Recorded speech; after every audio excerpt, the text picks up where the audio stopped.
শ্ৰীৰামচন্দ্ৰৰ বৈকুণ্ঠ যাত্ৰাৰ নাটভাগি উৰ্মিলা চৰিত্ৰটি নিক্ষেপণ কৰিবলৈ লৈছোঁ। মাতৃ সুনেনাৰ আচলত ধৰি ভগ্নী সীতাৰ পদানুকৰণেৰে পাৰ কৰা এক মধুৰ অতীতৰ অধিকাৰী মই উৰ্মিলা জনক নন্দিনী।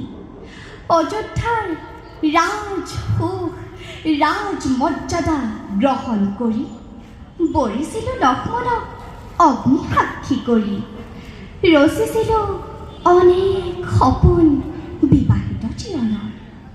কিন্তু কিন্তু হঠাতে অহা এটা কাল ধুমুহাই থান বান কৰি থৈ অযোধ্যা নগৰ কাঢ়িলে সকলোতে কপালৰ পৰা।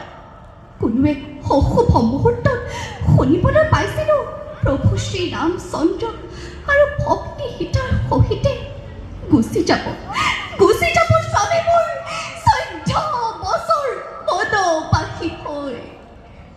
সিদিনা যেন স্তব্ধ হ'ব খুজিছিল বায়ুতন্ত্ৰ মোৰ। চতুৰ্দিশে দেখিছিলোঁ কেৱল কলীয়া ডাৱৰ। আহিব লাগিছিল প্ৰবল বেগেৰে ঘোৰ ৰমানিকা উৰ্মিলাৰ জীৱনত। স্মৰণ কৰি ইষ্ট দেৱতা মোৰ প্ৰভু ভোলানাথক ধৈৰ্যচ্যুত নহ'লোঁ মই খন্তেকৰ বাবে। নাৰীৰ জীৱনৰ সৰ্বস্ব সুখ সৰ্বস্ব প্ৰাপ্তি স্বামী সেৱাৰ 14টি বছৰৰ বাবে মই দিলোঁ বিসৰ্জন।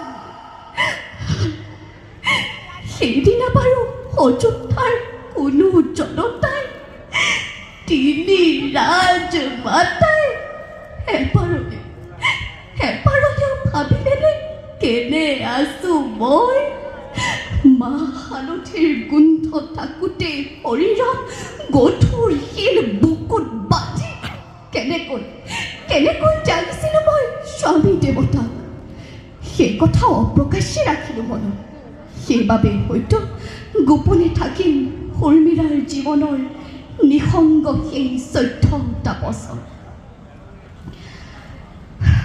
দীৰ্ঘ অৱসাদৰ অন্তত হাঁহিৰ সুদি মোৰ কপালত।